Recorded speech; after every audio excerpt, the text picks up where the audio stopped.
Hello fellow YouTubers, this is for a ZX Spectrum game, Back to the Future. Now not many people like the game Back to the Future on the Spectrum, or the Commodore, or the Amstrad. And most of the reviews, well all of the reviews I've ever seen online for Back to the Future and EastEnders, they've not really had good reviews at all whatsoever in magazines and on YouTube, and whenever I talk about them in groups on Facebook, they always get slagged off. Now, I'm a big fan of Back to the Future, and always have been, and I'm grateful that this game did come out, and I actually like the game, and it just doesn't get any love that it deserves.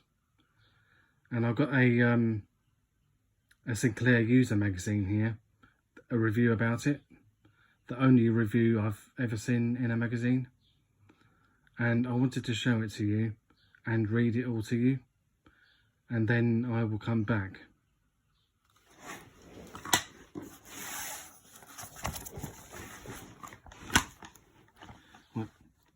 Here's the magazine Your Sinclair. This is the review of the game that came out in 1986, originally by Electric Dreams, and then it was re-released Firebird. So basically, here we are. Gee, I guess I must be the only kid on my block not to have seen Back to the Future, that latest blockbuster slice of small town hokum from Steven Spielberg. But now I've got the computer game and I want to see it. And that's no thanks to Electric Dreams, which deserves a highly recommended prize in the Friday the 13th award for tie-ins. Other fortunates who've not seen the movie, the plot concerns Marty McFly, a regular teenage guy who makes a mistake for accepting a lift from a stranger. It's a mistake because that stranger happens to be Dr. Emmett Brown, a scientist who's got his PhD in wacky ideas, and the car is a converted DeLorean, one which travels through time for the first time in his life. Marty is early for something, 30 years early. Luckily, Marty has benefited from the fine American education system. So where he meets his parents as teenagers, 1955 vintage, he realises that unless they, get together, then he won't be born. To add to the complications, his mother Lorraine falls for him rather than the shy head hanging wimp George, not stopping to consider the threat and potential of being his own father. Marty attempts to unite his parents to avoid school bully Biff. Apologies for going on such length about the plot, but it is that the Electric Dreams programmers have seen fit to try to convert into a game. The action, and I use the word lightly, takes place along the main street of the small American town in 4 buildings off it: the school, Doc's lab, science, the dance hall, and the coffee bar. Each one has its own associated object. You find love poems in the school shelves, an alien suit in the lab, a guitar in the dance hall that you'll never guess where the coffee comes from. You'll need all of these for Marty to arrange the marriage. The main screen is taken up of a view of the main street or the rooms. I've always associated Spielberg's films with a certain visual richness, and not rather than plain looking scenery here. Down these bland streets and characters wander aimlessly. At either end of the street you'll find a pile of packing crates which Marty can convert into a skateboard. This is the only time where any real speed as Marty leaps onto the board and zooms along for the length of 4 screens. Beneath this positively underwhelming feast lie the status panels. First up is a picture of Marty, which fades as he becomes less of a potential twinkle in his parents' eye. Centre screen are 4 unrecognisable portraits of the major protagonists in this drama of love and intrigue, and below them is a clock, so you can judge how you are doing. To the right is a family picture. Each time you lose a photo of Marty, another section fades, and once it's all gone, there's no future for our hero. If you choose a higher level of difficulty, you will get fewer sections to start with, and people's behaviour will become more erratic. Above the main screen are 5 little icons for the objects already mentioned.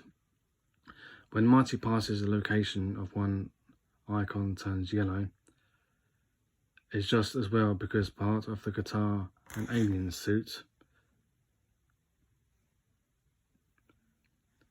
you would never knew were there. Providing Marty is close enough, each object will interact with another character, causing one of the results when the person's icons turns white. The character may turn away, stand still, follow Marty, or ignore the object. People being people, they also respond individually, so that in theory, at least Biff always walks away from the loony dock, but hits Marty at every opportunity. Yes, you ask about what the nudge nudge wink wink other bit. All you have to do is get George and Lorraine to stand together for long enough to fall in love. Stand together. Is that all it took back in 55?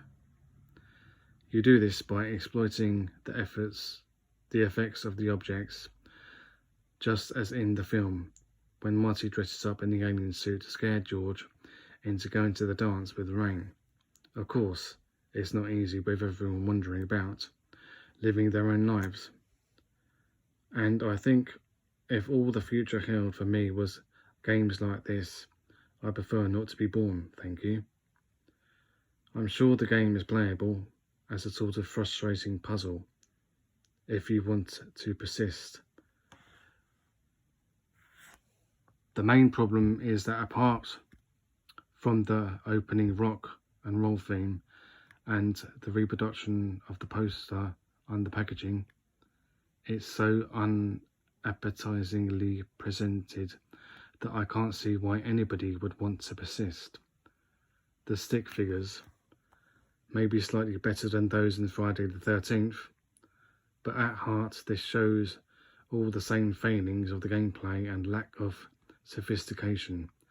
I can't see those who enjoyed the film having good memories revived by this.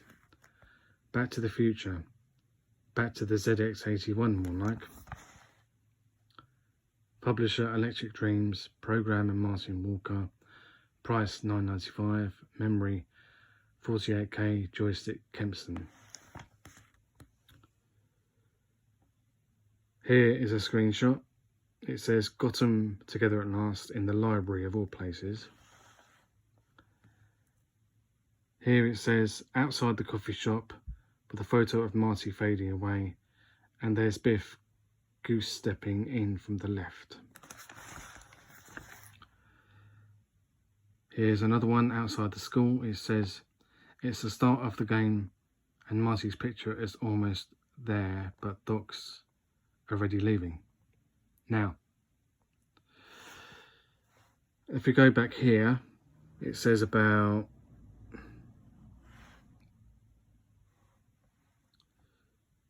it says here, I can't see those who enjoyed the film having good memories revived by this Back to the Future. Well, I had good memories of the film, and I've also had good memories of playing the game. Now, yes, it may just be walking around, and it may just be collecting things and other stuff, but in overall, I do actually think that Back to the Future on the ZX Spectrum is a good game. And it deserves more love in my opinion. And most people just slag it off all the time. Now,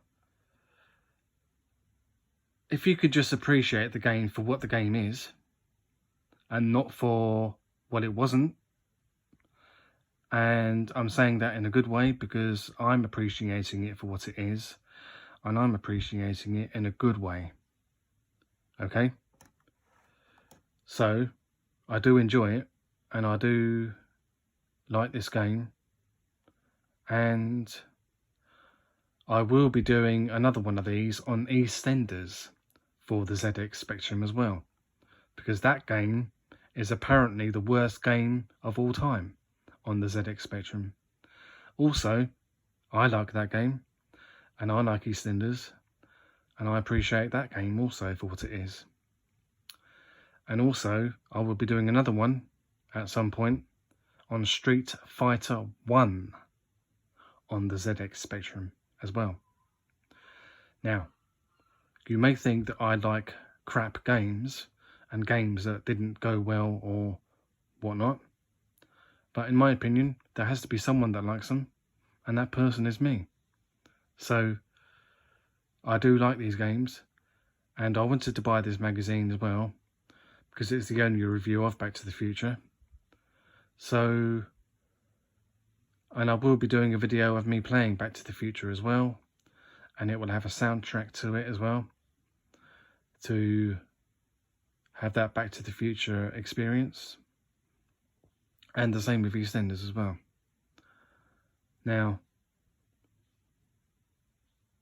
there will probably be a lot of comments on this video saying how bad Back to the Future is, but in my opinion, it's a good game, and I like it, and that's all there is to it. And I do hope you enjoyed this video in a good way, and I'll see you guys later. Thank you. Goodbye.